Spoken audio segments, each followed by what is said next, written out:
చూసారా, ఇక్కడ dog not allowed to SIT అట. సొసైటీస్లో ఉన్న రిస్ట్రిక్షన్ ఎక్కడా ఉండదు.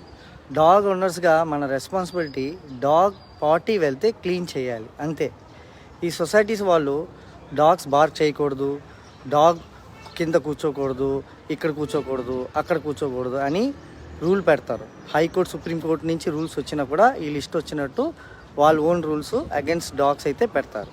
నా అడ్వైసు సో కాల్డ్ సొసైటీ వాళ్ళకి, ముందు మీ పిల్లల్ని ప్రాపర్గా డిసిప్లిన్ నేర్పించండి.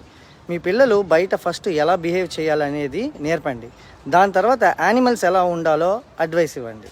పర్టికులర్ హైదరాబాద్లో my home group gated community, ఇది చాలా డాగ్ అగైన్స్ రూల్ పెడతారు. ఇక్కడ కూర్చోకూడదు, అక్కడ చాలా స్ట్రిక్ట్ ఉంటాయి.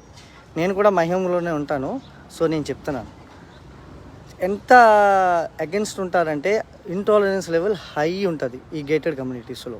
సో మీ ఊర్లో కూడా సో కాల్డ్ గేటెడ్ కమ్యూనిటీస్లో డాగ్స్ అగెన్స్ట్ రూల్స్ ఉన్నాయా? కామెంట్ చేయండి. Thank you.